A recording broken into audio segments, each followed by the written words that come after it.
The sun was just rising over Busan Harbor when Dr. Kim Woojin saw something that would change everything. He was standing on the deck of his research boat, drinking his morning coffee and checking his equipment. The water looked strange today. Too still, too quiet. Even the seagulls had stopped calling.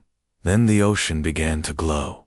A soft purple light spread beneath the waves, growing brighter and brighter. Woojin grabbed his binoculars and focused on the water.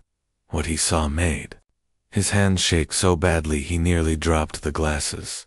Huge shapes were rising from the deep. They looked like mountains made of crystal and metal, but they moved like living things. Water poured off their sides as they broke the surface, creating waves that rocked his small boat like a toy. Mina. He called to his research partner, who was below deck organizing samples. You need to see this right now. Dr. Park Mina rushed up the stairs, her lab coat still covered in seaweed. She took one look at the massive structures emerging from the ocean and went very pale. Those aren't whales, she whispered. The crystalline ships, if that's what they were, began to change shape. Tall spires grew from their tops, reaching up toward the sky, like the fingers of buried giants.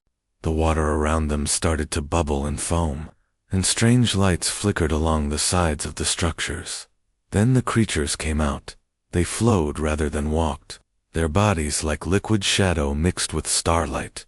Long tentacles moved through the air as if swimming through invisible water. Patches of light pulsed along their dark skin in patterns that hurt to look at directly. They were beautiful and terrible at the same time. Woojin felt something touch his mind, not his ears, but his thoughts themselves.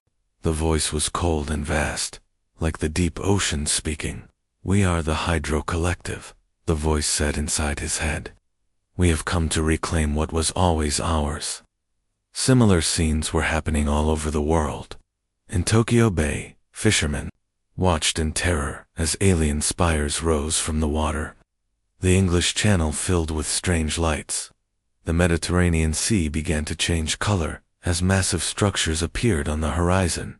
On his phone, Woojin could see news reports flooding in from everywhere. The aliens weren't just in one place. They were in every ocean, every sea, every major body of water on Earth. The leader of these creatures called itself Commander Velenoth. It spoke to all of humanity at once, its words appearing in every language, on every screen, in every mind that could listen. Your oceans now belong to us, the voice declared. Your kind may keep the dry land, but the waters are ours by right of superior evolution. We have traveled far to find a new home, and this world's seas will serve us well. World leaders tried to respond. The President of the United States called for calm. The Prime Minister of Japan offered to negotiate. President Lee Sung-min of South Korea gathered his admirals for an emergency meeting. But the aliens weren't interested in talking. When the South Korean Navy sent 3 destroyers to investigate the structures in their waters, the ships never came back. Satellite footage showed them being pulled under the waves by invisible forces. The metal holes crumpled like paper cups as impossible pressure crushed them flat. Other navies tried different approaches. The Americans fired missiles from a safe distance. The weapons simply vanished into the water without exploding. The British sent submarines, but they lost contact as soon as the subs got within 10 kilometers of the alien structures. The creatures had turned the ocean itself into their weapon. They could create pressure waves that crushed steel, whirlpools that swallowed entire fleets, and walls of water that moved like living things. Within days, no human ship could venture more than a kilometer from shore without being destroyed or captured. The great shipping lanes that carried goods between continents fell silent. Fishing boats sat empty in harbors. Oil rigs were abandoned as their crews fled to land. Woojin watched his own research vessel being escorted back to port by things that looked like giant jellyfish made of light. The creatures didn't hurt him or Mina, but they made it very clear that the ocean was no longer a place for humans. They're not just taking our water, Mina said as they watched the alien spires growing taller on the horizon. "They're changing it." She was right. The ocean temperature had already started to shift. The salt content was different. Even the color was wrong, more purple than blue, like the light they had first seen. The aliens were reshaping Earth's seas to match their needs, just as they had promised. They worked with tools that looked grown rather than built, machines that seemed alive. The ocean floors were being carved into new shapes. Underwater cities began to rise in the deepest places. Humanity was being pushed back onto the land, cut off from the waters that had always been part of their world. The aliens treated them like ants, not worth destroying, but not worth considering either. But deep beneath the waves, in places darker and more crushing than the aliens had ever imagined, something else was stirring, something that had been waiting, watching, and preparing for thousands of years, something human. 6 months had passed since the aliens took the oceans, and Han Jiwoo could barely recognize the world anymore. He stood on the empty docks of Incheon Port, where he had worked as a supply chain manager for 15 years. The massive cranes that once moved containers day and night now stood silent, their metal arms reaching toward an empty sky like the bones of dead giants. Orange rust was eating away at everything. The salt air that had once carried the sounds of busy ships and shouting workers now brought only the smell of decay. Jiwoo kicked at a piece of broken concrete and watched it tumble into the dirty water below. "Another city gone," said Kim So-young, his colleague who had stayed behind when most of the port workers fled inland. She was reading from her tablet, her face grim in the gray morning light. "They evacuated Mokpo yesterday. The aliens drained the entire bay to build some kind of underwater farm." Jiwoo nodded without surprise. Every week brought news of another coastal city abandoned. First it had been the small fishing villages, then the larger ports, and now entire islands were being cut off from the mainland. Jeju Island, once a popular vacation spot, was now completely surrounded by alien structures. No one could get in or out. The worst part was how fast everything had fallen apart. Before the aliens came, ships carried goods all over the world through the oceans. 90% of everything people used, food, clothes, medicines, electronics, had traveled by sea at some point.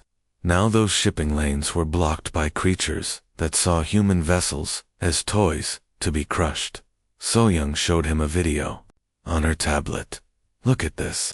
They're calling it the Yellow Sea, but it's not yellow anymore." The footage showed what had once been one of the busiest waterways in Asia.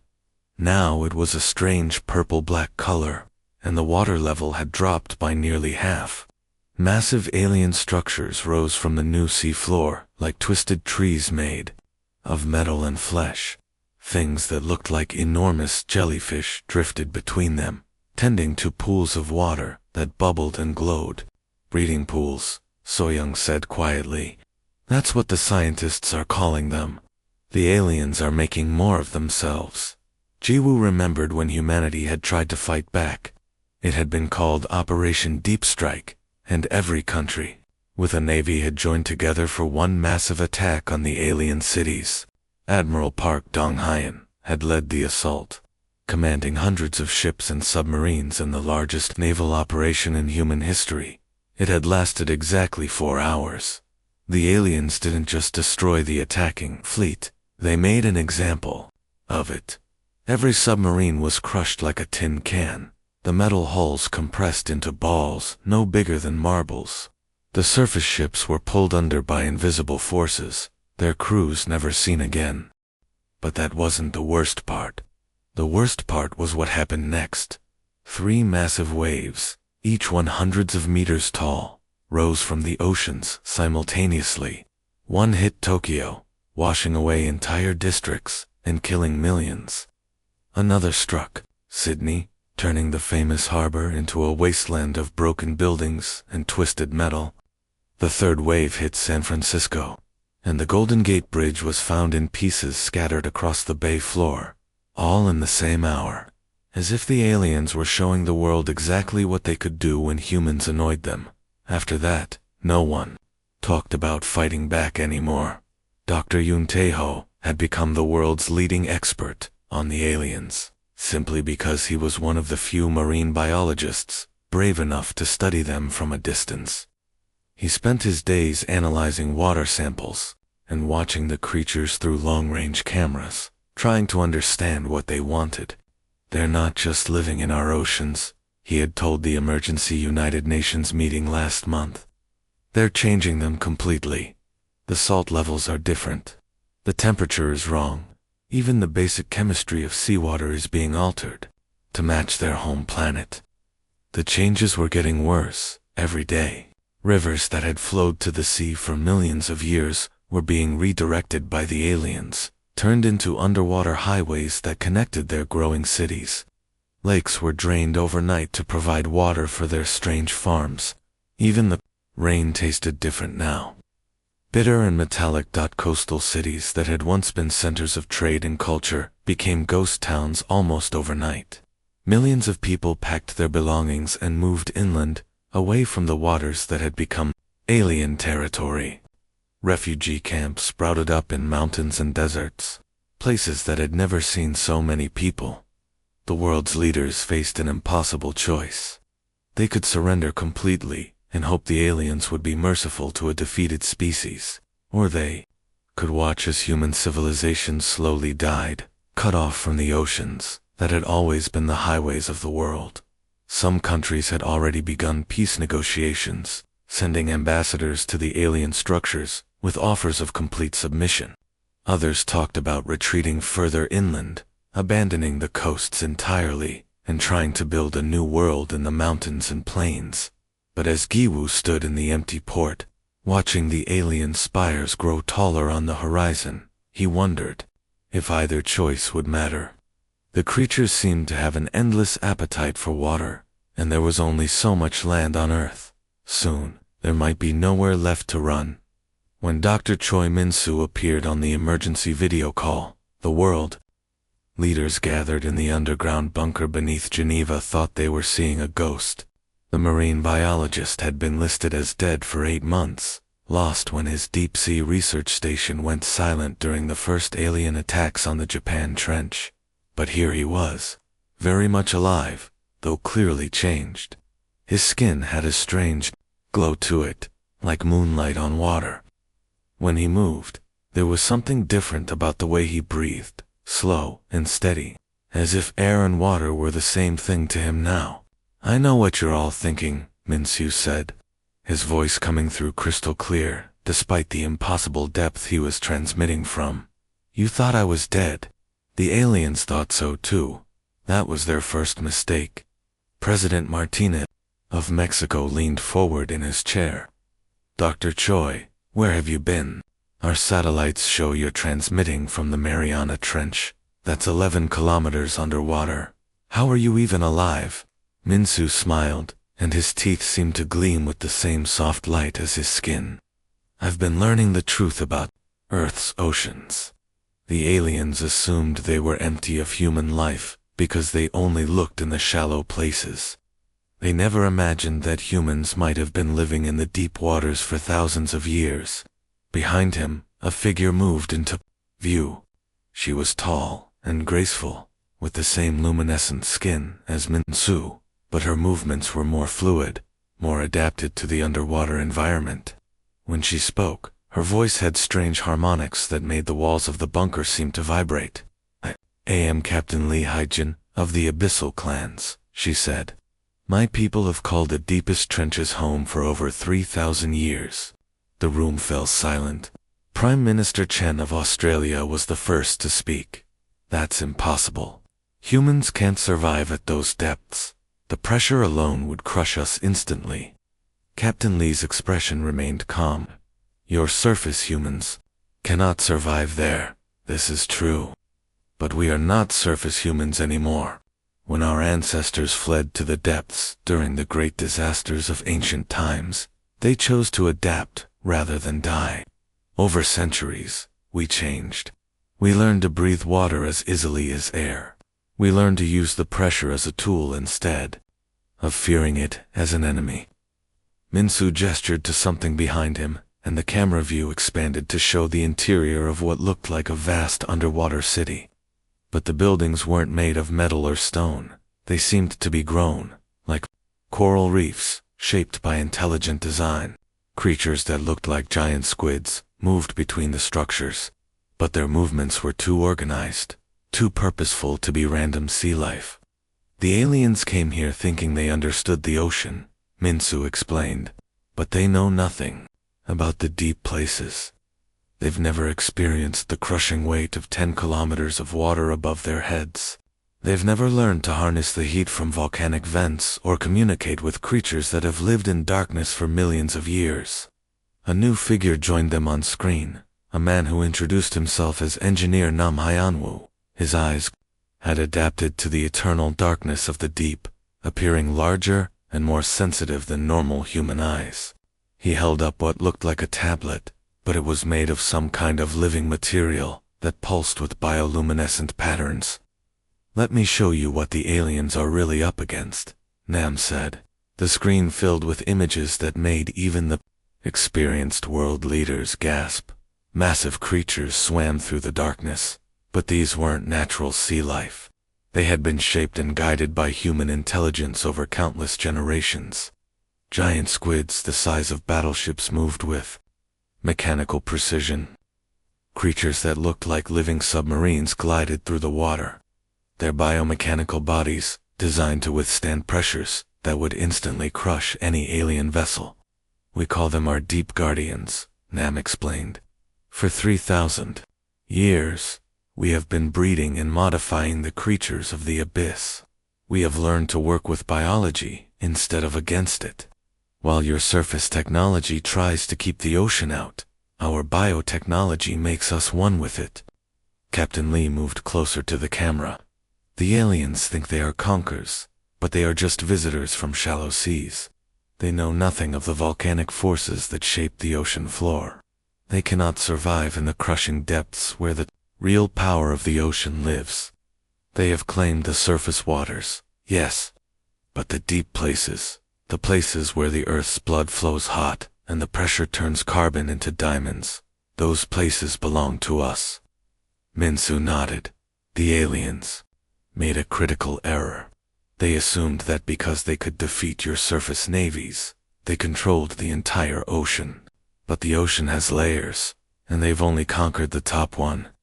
Below them, in the places too deep and too hostile for their shallow water biology, humanity has been growing stronger for thousands of years.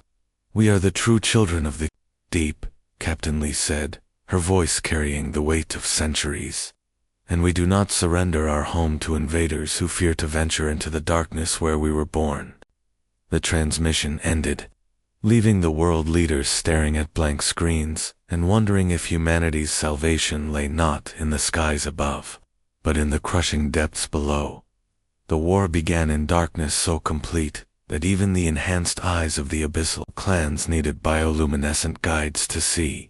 Captain Lee Haijin rode on the back of a creature that surface dwellers would have called impossible, a giant squid the size of a subway train, but with intelligence gleaming in eyes larger than dinner plates.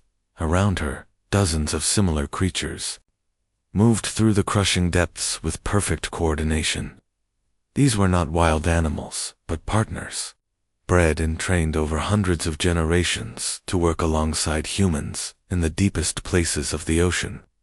Their riders wore no breathing equipment, because they no longer needed it.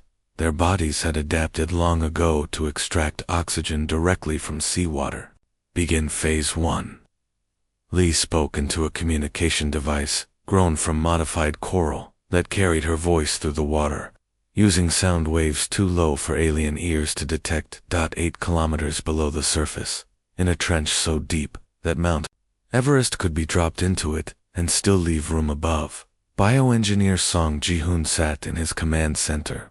The walls around him pulsed with living light as thousands of biomechanical systems monitored every thermal vent, every pressure current, every geological shift in the ocean floor. "Thermal vent array is ready," reported one of his technicians, a woman whose gills fluttered as she spoke. We can redirect the superheated water from Sector 7 whenever you give the word.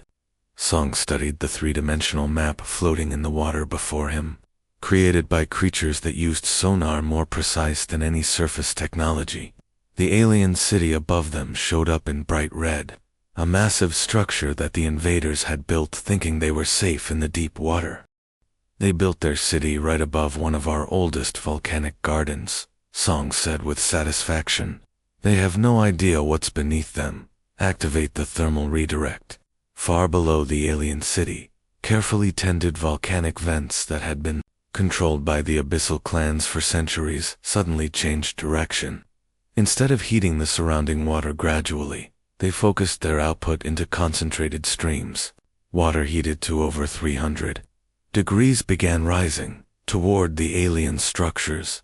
The aliens' first indication that something was wrong came when their city's foundation began to glow. Their materials, designed for the moderate temperatures of their shallow homeworld seas, started to soften and warp. Emergency alarms sounded through water that was rapidly becoming too hot for them to survive. But the thermal attack was just the beginning. Captain Lee gave a silent signal, and her giant squid companions spread out in perfect formation. Each creature had been modified with enhanced intelligence and communication abilities. They didn't just follow orders, they understood strategy, tactics, and their role in the larger battle. The first alien patrol never saw them coming. The squids moved like living shadows, their skin changing color to match the darkness around them. When they struck, their tentacles didn't just grab, they delivered precise electrical shocks that overloaded alien nervous systems. The patrol vessels, built for shallow water combat, crumpled like paper under the pressure-enhanced grip of creatures that treated crushing depths as their natural environment. In other parts of the ocean, different types of biowarfare began to unfold. Schools of modified fish, their natural bioluminescence enhanced and weaponized, swarmed around alien observation posts. The light they produced wasn't just bright, it was tuned to specific frequencies that interfered with alien vision and communication systems. Suddenly blind and cut off from their command structure, alien forces found themselves helpless in an environment they had never truly understood. Dr. Kim Yujin watched from her surface monitoring station as sensors detected what looked like impossible activity on the ocean floor. She had been tracking the alien invasion for months, but now the readings showed something entirely different. The seismic activity is off the charts, she reported to the emergency council through encrypted channels, but it's not random. These underwater earthquakes are happening in precise patterns, always targeting alien structures. She pulled up a map showing the alien cities and the geological events occurring beneath them. They're not just fighting in the ocean, they're using the planet itself as a weapon.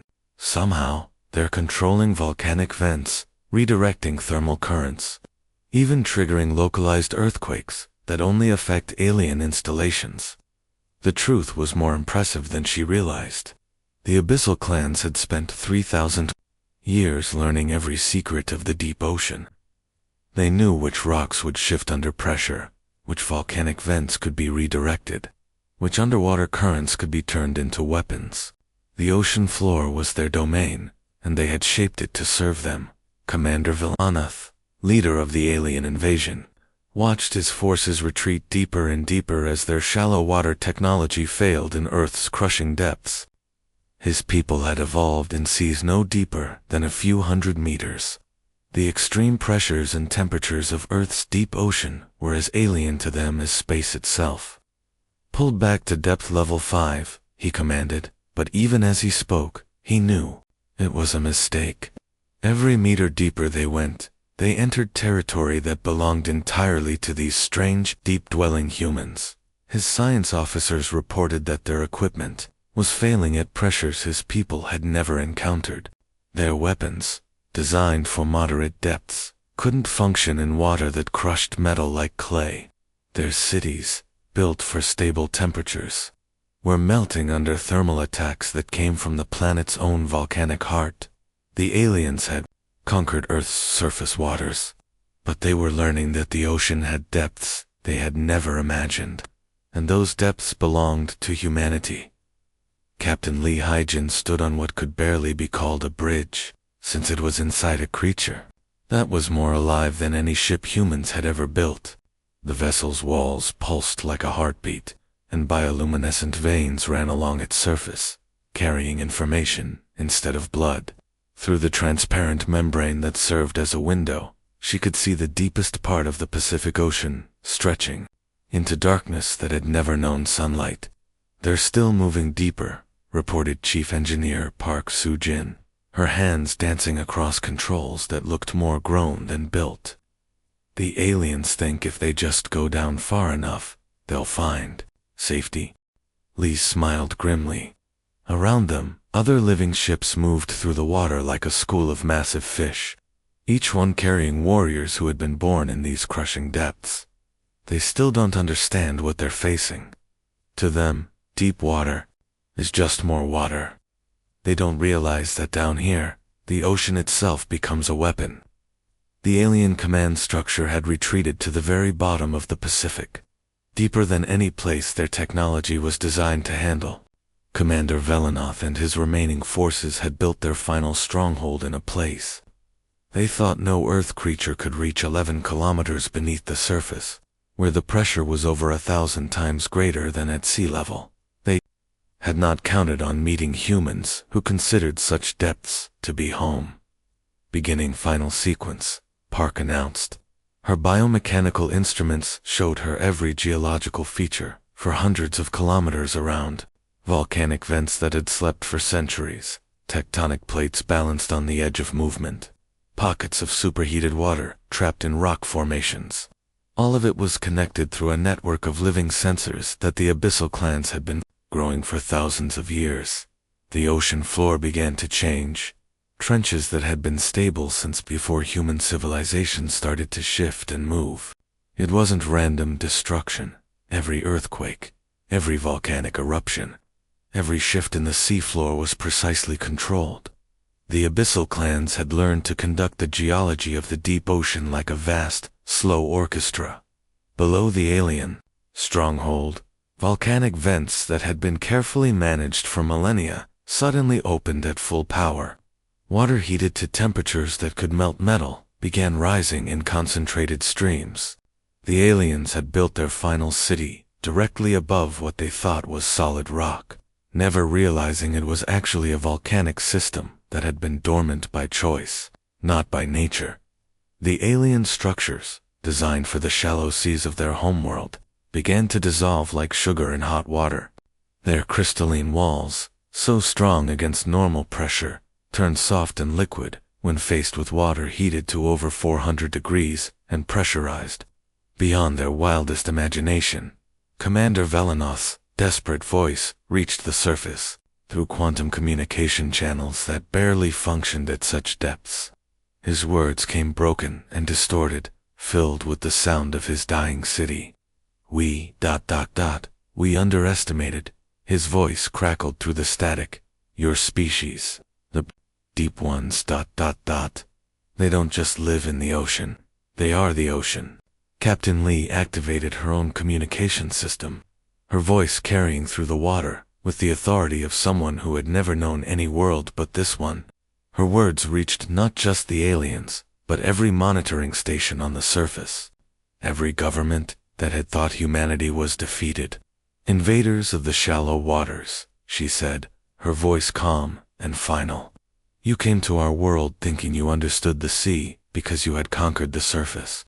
But the ocean has depths you never imagined, and those depths have guardians you never dreamed of. Around her, the living ships of the abyssal clans moved like predators, circling wounded prey. The water itself seemed alive with purpose, as thousands of modified creatures responded to signals that had been bred into them over countless generations.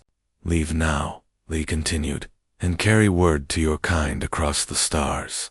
Earth's waters have protectors who dwelt in these depths since before your civilization learned to swim in shallow pools. Find another world for your people, or join the countless ships that already rest on our ocean floor, as monuments to those who thought they could claim what was never theirs. The alien evacuation began immediately. Their remaining vessels, those that could still function in the crushing depths, rose toward the surface as fast as their failing technology could carry them. Behind them, their great cities collapsed under pressures they had never been designed to withstand. It took 3 days for the last alien ship to break the surface and flee toward space. During those 3 days, Dr. Choi Min-soo stood on the deck of a surface research vessel, watching instruments that tracked the systematic destruction of every alien structure in Earth's oceans. They never understood, he said to the surface scientists who had gathered to witness the end of the invasion. They thought conquering the ocean meant controlling the water. But the ocean isn't just water. It's pressure, heat, chemistry, geology, biology, all working together in ways that take thousands of years to truly understand. As the last alien signals faded from the depths, Captain Lee's voice reached the surface one final time. The oceans belong to Earth, she said, and Earth belongs to those who understand that in the deepest waters, pressure doesn't crush the prepared, it forges them into something unbreakable. Humanity had learned that their greatest strength lay not in conquering hostile environments, but in becoming one with them completely.